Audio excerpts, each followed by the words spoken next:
Et bonjour à tous. Aujourd'hui, on se retrouve pour parler des cartes vertes du set 1 de Palworld de TCG. Alors, je vais, par rapport aux cartes rouges et bleues, commencer par les Lucky Pal, parce que certains ont une stratégie assez spécifique. Donc, autant d'abord présenter les cartes majeures sur lesquelles on va tourner notre stratégie, et après parler des cartes au plus simple. Donc, on va aller directement parler Lucky. On en a 4. Donc, on va commencer par la première, donc Lilen. Une 7 pour 900, donc des stats quand même assez faibles, même si elle frappe quand même à 3. Quand on la déploie, on gagne 3 de nourriture, ce qui nous permet donc directement, si besoin, de pouvoir activer son effet qui est de regarder les 5 cartes au fond de notre deck, choisir un pal de 6 ou moins, de le déployer et de mélanger les autres cartes dans le deck. Donc c'est quand même une carte qui justifie un peu son coût, de pouvoir donc jouer 2 cartes, une, sachant qu'on joue depuis le deck, on perd pas de cartes. Donc c'est quand même un effet assez fort. Et en 6, c'est là où, hop, je vais passer en tout. On va par exemple avoir, je pense souvent à la Pétalia, un pal normal pour 6 du coup, qui nous permet de gagner un point de vie et de pouvoir redresser 2 souls, qui fait que la carte donc potentiellement elle nous coûterait 5. Après voilà, elle a quand même de bonnes stats, même si Sexence ça laisse un peu à désirer pour son coup, mais bon, on rappelle que même de base, on la joue potentiellement pour 4. Alors, après, on a d'autres cartes, mais qui vont peut-être être un peu moins spécifiques, on va dire. Par exemple, on a le Demud, on déploie pour 2. Par exemple, si on l'assigne à la structure, nous faire augmenter notre maximum de. Donc c'est une carte qui indirectement force à jouer un peu structure et qui nous fait ramp. Donc ramp, ce que ça veut dire, c'est augmenter notre maximum d'énergie pour pouvoir jouer des cartes fortes un peu plus tôt dans la partie. Après, on la joue pour 7, donc potentiellement, elle nous fait monter à 8, donc on arriverait à 10 tours d'après. Mais ça reste pas forcément des meilleurs choix. Et encore une fois, je le répète, hein, Vert, ça va être vraiment de la provocation, enfin, de l'aspect défense, du ramp et du soin. Après, si on reste sur le TD2, on a le Ektidir, voilà, qui a provocation. Donc, l'adversaire ne peut pas attaquer notre cible que cette carte tant qu'elle est ciblable. Donc, si elle est redressée, ça n'applique pas la provocation. Mais elle consume 2, donc voilà. On peut quand même la booster pour qu'elle gère un peu des cartes. Je m'attarderai peut-être pas forcément sur les autres couleurs, sachant que la carte, sous-entend quand même qu'on joue quand même de la nourriture. Même si on peut la jouer sans, dans le sens où on en a automatiquement 3, sachant que c'est majoritairement du vert qu'on va jouer pour maximiser, la production de nourriture, d'autres capacités. En deuxième carte, en lucky, du coup, on a le Dictoise, je ne sais pas trop comment on le prononce, qui est aussi une cible pour 6 et qui indique quand même que si vous avez 10 souls au plus, cette carte obtient plus 1000 et donc pour 6 on a une 1903 c'est des stats énormes, mais pour revenir du coup pour ça, c'est vrai que ça force à jouer à partir de 10 souls. Mais sinon, on peut consommer 2 une fois par tour. Jusqu'à la fin du tour, elle a 500, donc ce qui l'a fait passer à 2400, ou à 1400, ce qui est quand même correct sur un milieu de partie. Et elle obtient l'effet Breakthrough. Quand le pal adverse est envoyé au cimetière quand ses cartes attaquent durant un combat, le joueur adverse reçoit aussi des dommages. Mais je sais pas du tout comment on a le logo dommage. Pour moi, si cette carte, quand elle attaque, elle met KO un pal adverse, il reçoit aussi 2 points de strike. Donc il perd potentiellement 2 points de vie, voire même 3 avec son effet. Et c'est quand même assez fort, sachant qu'elle a quand même de bonnes stats si elle a ses 1900, et sachant que tu gères une carte adverse et en même temps tu t'infliges tes dommages, donc c'est vraiment une carte 2 en 1 qui est assez intéressante et qui est très, très forte et c'est là où c'est compliqué parce que la carte est forte, mais comme on est limité à 8 Lucky, la concurrence est rude, donc je la vois pas aller à plus que 3. Même si la carte, elle est polyvalente dans le sens où pour 6 tu as une carte des milliers de parties, mais qui en fin de partie a des stats de grosses créatures. Donc pour moi, ça serait peut-être pas déconnant de la jouer en 4 si on tourne sur le tempo ou alors si on a justement à remplacer vite, sachant que si on rampe, on va perdre un peu en rythme. L'adversaire aura peut-être plus de créatures que nous, donc le fait qu'elle puisse faire les 2 en même temps, ça la rend intéressante. Je vais faire ce pal-là en par la suite parce que Ilzabi, on y reviendra après. Donc c'est une carte Unco, donc là, c'est la Unco des Lucky Pals. 8, 1603, donc des bonnes stats. Une fois par tour, on défausse une carte de la main. Et si on a assigné cette carte durant le tour, elle se redresse. Donc on peut activer plusieurs effets donc, liés à des structures et la faire taper aussitôt, ce qui est quand même assez intéressante. Mais le choix des structures, vraiment c'est sur vert, assez compliqué je trouve. En TD2, on a le Campfire, donc on consomme 2, on assigne 1. On peut gagner 1 point de vie et faire gagner plus 1000 à tous nos pals. Après les autres, ça va plutôt être de la création de ressources. Là, on a signé 2, donc potentiellement, je reviendrai un peu sur les faits, mais un effet comme ça, on a signé 1 pour pouvoir jouer une carte, donc c'est quand même de bons effets. Mais pour moi, la concurrence sur la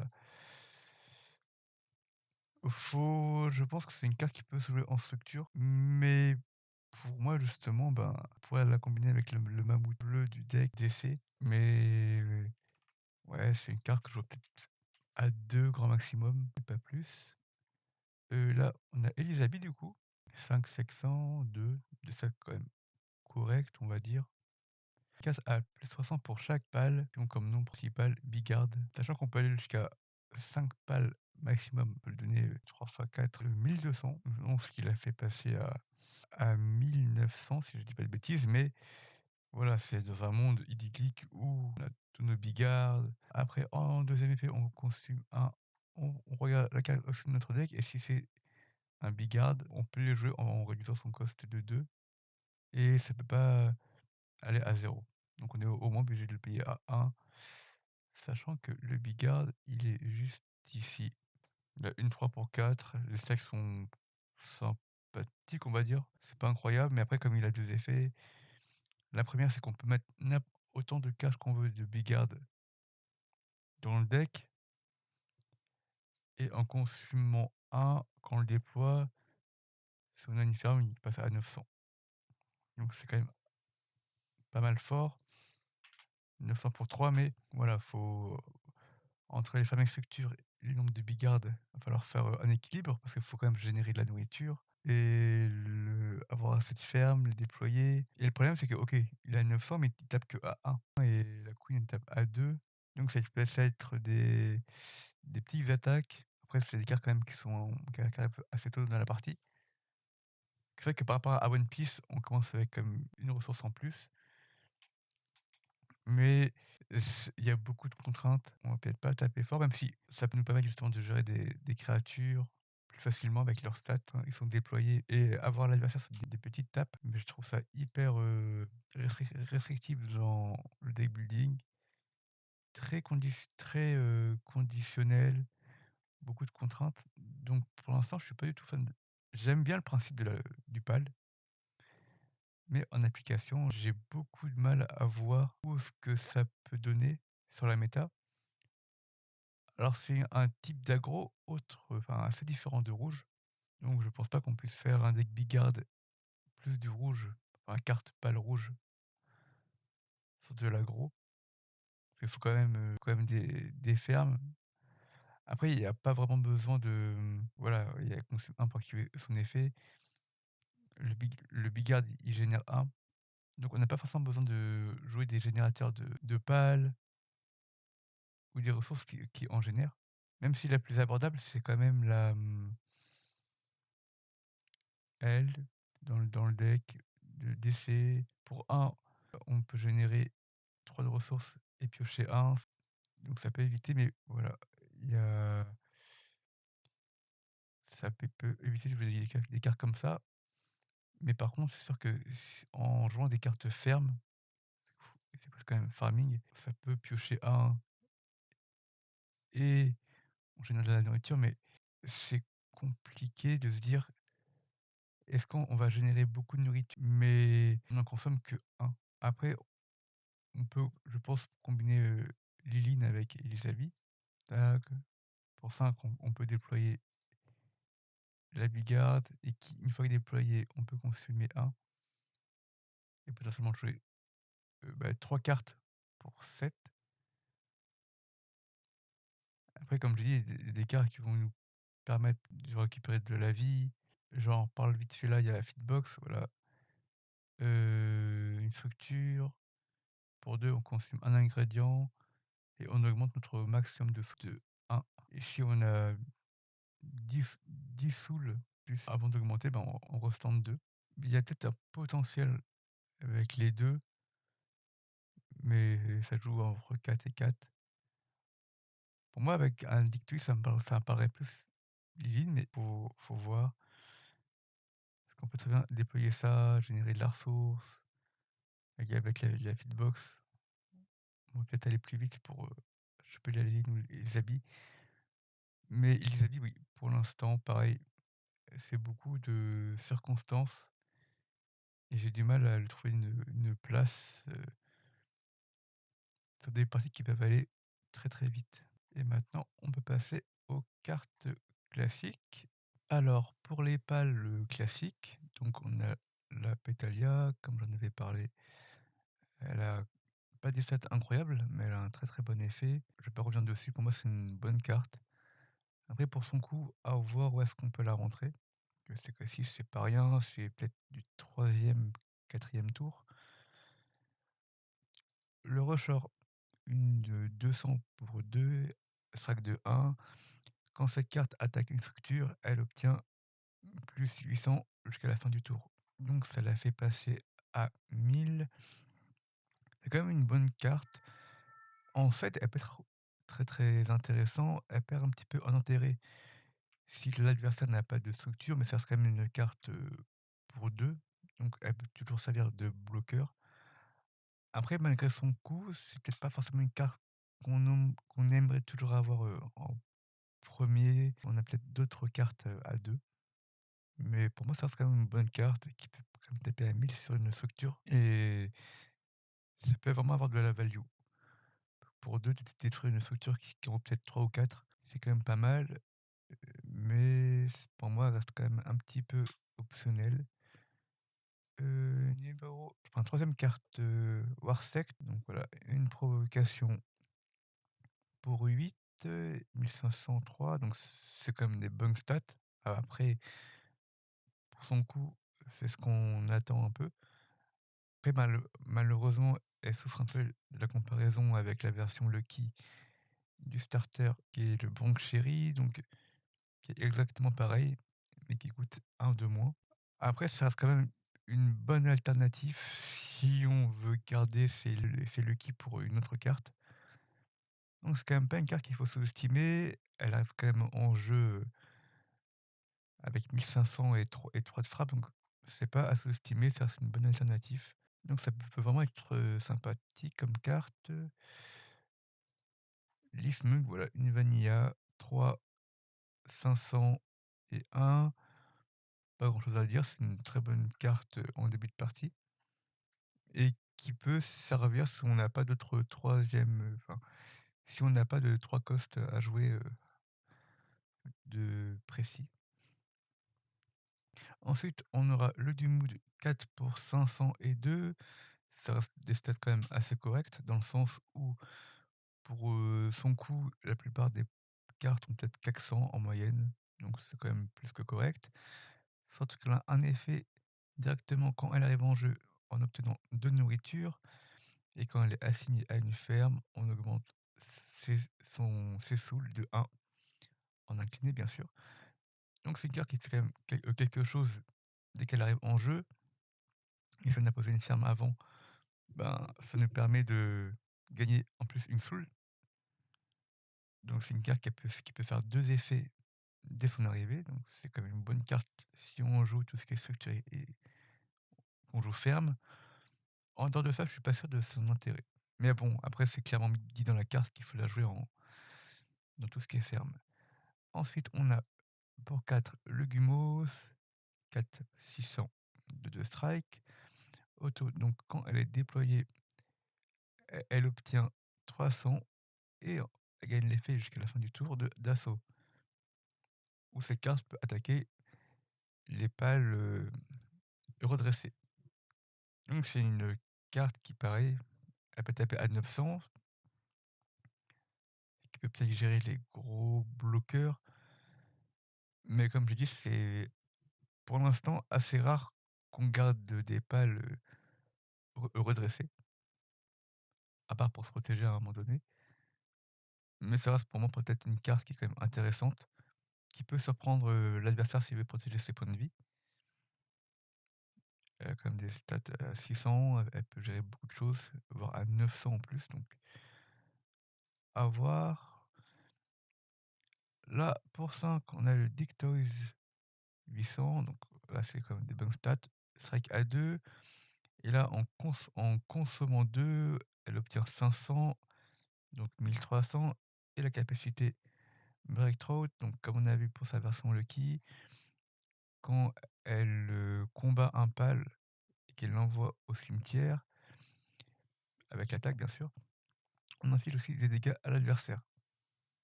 Pareil, c'est une carte qui peut faire très, très mal et comme je l'ai dit avec vert, comme on est déjà beaucoup sur la défensif, on peut potentiellement protéger la carte et s'amuser à gérer le board tout en infligeant des dégâts à l'adversaire. Donc c'est une bonne carte et à voir où est-ce qu'on pourrait la rentrer. Pour 201, le Tangzi, Serious, quand on assigne un pal, enfin quand on l'assigne, quand on l'assigne, on choisit un pal, il obtient 400 de puissance jusqu'à la fin du tour. Voilà, c'est la version verte, de l'archétype. Enfin voilà, c'est la version verte, pour le Sirius. À voir ce que ça peut apporter, comme j'ai déjà dit, ça peut permettre d'aller chercher ou de survivre, en tapant. Mais c'est comme d'hab, c'est pas une carte qu'on va jouer directement dès le départ. L'idéal, c'est déjà d'avoir un pal prêt à taper sur le terrain. Le Bigard, on l'a vu tout à l'heure. Là, on a le Rumpobotan, 7 quick, 1203 en strike, interrupt. Donc, comme d'habitude, depuis la main, si on se fait taper, on peut payer un et défausser cette carte, ou alors défausser cette carte et notre carte pour nullifier l'attaque.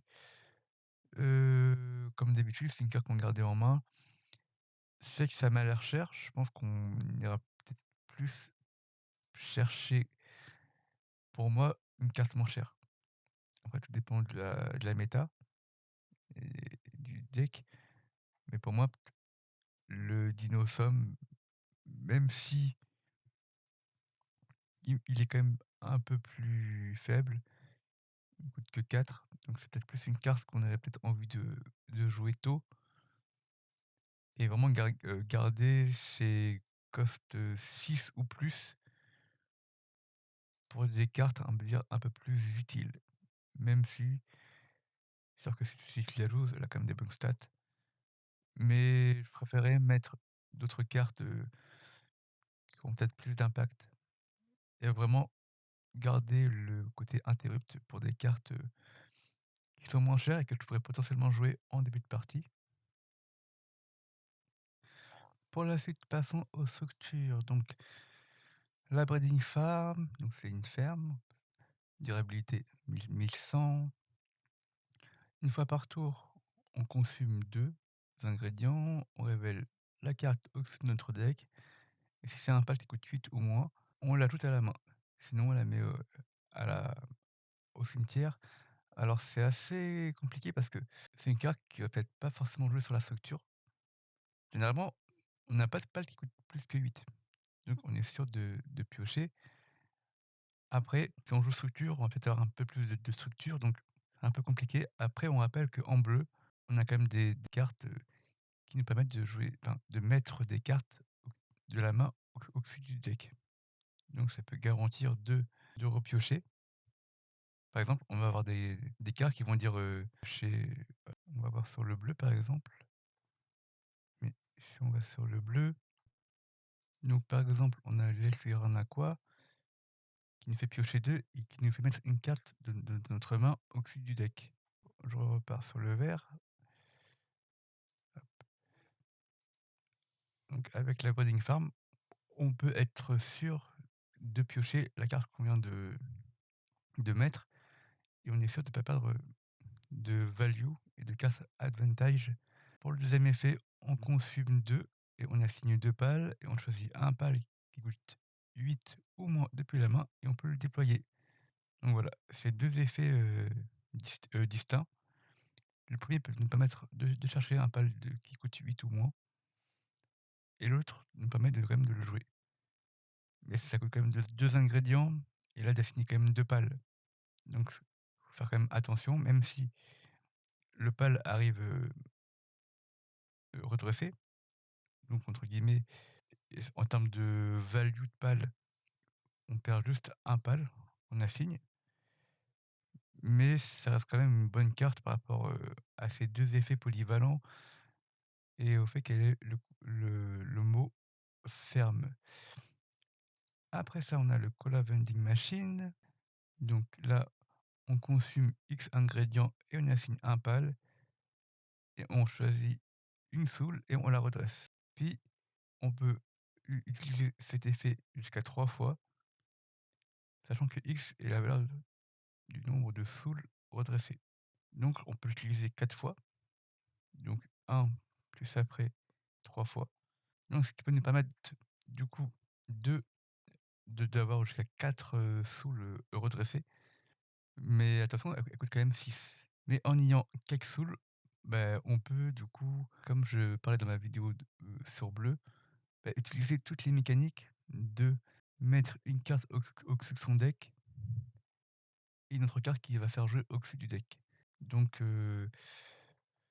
la carte coûte cher et ça nous fait perdre potentiellement un tour. Je sais pas si elle va être intéressante. Après verte, on peut quand même, vite, ramper, donc on peut peut-être la voir arriver assez vite. Mais pour son coup, j'ai un peu de mal, à la voir, vraiment marcher, sachant que ça demande jusqu'à 4 ingrédients. Même si après on peut la utiliser son effet avec 2 ou 3 ingrédients, ça va être pour moi assez compliqué de vraiment la rentabiliser en début de partie. Ensuite, la Fitbox, on consomme un et on augmente nos souls de un. Donc on rampe de une soul et si on a 10 ou plus avant l'augmentation, ça nous fait gagner 2 souls de redressés. Donc ça peut nous permettre de jouer à potentiellement 12 souls entre guillemets. C'est une carte qui est intéressante, même en début de partie, mais après il faut la voir. Son deuxième effet est quand même bien parce que c'est pas une carte qui va être morte, en fin de partie et même si, on la joue pour 2 et qu'on redresse 2, même si on a quand même perdu un ingrédient, elle a c'est une carte qui a quand même 900 points de vie, ça peut peut-être forcer une attaque pour, justement éviter qu'on nous offre, 2 sous en plus au prochain tour. Donc ça peut quand même ça servir pour temporiser. Alors c'est dommage, elle a pas le côté ferme, mais c'est une carte, qui peut être jouée si on vraiment moi ça reste quand même une bonne carte. Ensuite, on a le ranch pour 2 ferme, on assigne un pal, on obtient 3 de bois ou 3 de nourriture et on pioche un. C'est une carte qui est quand même pas mal du tout, parce que on peut avoir le choix entre bois et nourriture. Donc on peut jouer par exemple rouge et vert, vu que rouge consomme pas mal de bois. Donc c'est une carte qui est quand même assez polyvalente. Elle a le trait ferme, mais une carte qui est quand même à surveiller, sachant qu'elle nous fait quand même piocher. Moi, j'aime bien la carte. À voir où est-ce que ça peut nous amener. Nopal Beyond Signe pour 5, on assigne un pal et le pal assigné obtient l'effet provocation. Donc tant que le pal avec provocation est incliné, donc on l'aura déjà incliné en le signant, l'adversaire ne pourra pas taper autre chose que le pal. Alors généralement, on va plutôt prendre un pal assez costaud. Potentiellement, on tapera pas avec pour gérer une créature ou pour taper les points de vie. Mais en contrepartie, on peut vraiment avoir une grosse créature qui peut être compliquée à gérer, sachant que comme il y aura provocation, la structure ne sera pas ciblée par une attaque. Et c'est probablement une carte qu'on voudra quand même gérer assez vite si on est l'adversaire. Donc ça peut nous protéger de 2 attaques au minimum. En équipement, le Dictos Headband, on l'incline, on choisit un pal, il obtient 200 jusqu'à la fin du tour. Et si son nom c'est Dictos, on obtient 2 de bois ou 2 de nourriture. Donc pour rappel, le Dictos, il est où? Ah bah c'est celui-là. Donc on l'a vu déjà, qu'il est avec son effet break throw, qui pouvait monter à 500 plus, donc 1300. Donc là, il passerait à 1500 et en plus, il nous ferait générer en plus de la ressource. Donc c'est pas mal. Encore une fois, idéalement, c'est peut-être de le poser avant pour éviter d'avoir à payer 8 et on peut quand même utiliser les 200. Mais pareil, pour l'instant, c'est une carte qui est assez restrictive pour une carte. Après, on a quand même quelques cartes qui font piocher, mais c'est pas non plus la mécanique de verre. Donc il faut vraiment réussir à choper les 2. Ensuite, pour 3, le Farming Hat. On reste cette carte, on choisit un pal, il obtient 200 et on obtient un de nourriture. Ça me fait penser un peu à la pioche de rouge. Donc c'est une carte qui est quand même toujours active sur le terrain. Si on n'a pas beaucoup de cartes qui génèrent des ressources, elle peut être sympa. Mais en vrai, avec tout ce qui est générateur de ressources, pour moi, vert a peut-être moins besoin que rouge. Donc à suivre pour ça. Après, une carte que j'aime bien, toujours Stratégie, Event pour 3. Comme pour ces 2 autres versions des couleurs d'avant, on choisit un de ses effets. Tous nos pals obtiennent +1000 jusqu'à la fin du tour. On choisit une structure ou un guerre et on l'envoie au cimetière ou on augmente notre soul de 1. Je trouve le premier effet assez fort. Le deuxième effet était plus optionnel, mais ça nous permet quand même de gérer tout ce qui est gear et pareil, pouvoir ramper de 1. Alors moi, c'est un peu cher par rapport à d'autres cartes, mais au moins c'est garanti, il y a pas de conditions ou de prérequis. Pour moi, le premier effet est quand même très, très fort comme d'hab, comme pour les autres events PNJ, on va dire. C'est une carte qu'il faudra aller chercher pour moi en x2 au minimum et x4 si on en a l'occasion. Ensuite de ça, on a le Found an Egg pour 2. On regarde les 5 cartes au-dessus de notre deck. On choisit un pal et on l'ajoute à la main. Ap Après, il y a marqué chose, il y a pas marqué reveal, mais je pense qu'il faut quand même reveal la carte pour confirmer que c'est un pal. On mélange le reste et sinon, si on prend rien, on obtient notre nourriture. Pour moi, c'est un peu quand même une meilleure carte que sa version rouge, qu'on avait vu qui était, juste ici. Parce que là, c'est vraiment des structures et des gears qui sont un peu moins communs et en plus là, c'est du rouge. Là, c'était obligatoirement une carte rouge. Alors que là, c'est vraiment une carte de n'importe quelle couleur. Si on joue beaucoup de structures, c'est intéressant, mais justement, est-ce que à la place, on mettrait pas plutôt des pales? Parce que là, ça nous fait quand même rajouter des cartes, un peu plus lentes, mais au moins on est sûr de choper un pal avec et donc pour moi, c'est quand même une carte qui est vraiment pas mal. Mais pareil, il faudrait voir qu'est-ce qu'on met à la place de quoi? Parce que si on joue beaucoup de structures, je préfère quand même rajouter des pales. Mais ça peut nous sauver vraiment d'avoir peut-être un pal qu'il nous faudrait, un pal avec provocation, par exemple. Après, elle coûte que 2, donc on peut la jouer avec des cartes qui coûtent 7 ou 8 sans devoir trop se restreindre. Après, en dernière carte, Blessing of the Flower Spirit. Pour 3, on gagne un point de vie, on pioche une carte. Un point de vie, c'est pas forcément énorme, même si ça peut nous soigner d'un point de vie qu'on prend au début de partie. Ça nous fait quand même piocher un, donc on n'est pas désavantagé par rapport à cet effet. mais que un point de vie, je trouve c'est pas ça énorme. Piocher que un pour 3, même si, par exemple, par rapport au ranch, là, on assigne un pal, donc on perd un peu en rythme, mais ouais, j'ai du mal à me trouver une place pour l'instant. Donc peut-être que je me trompe, mais par exemple, je mettrais déjà la Lily Stratégie en jouant vert, au moins 4. Et si on commence à mettre quelques structures, on peut vite monter à 10 events. Si on parle de celle-là pareil, peut-être 12. Donc pour l'instant, j'ai du mal à lui trouver un intérêt parce qu'en début de partie, ce serait pas du tout intéressant. Genre, on va rien poser, on va pas imposer de rythme.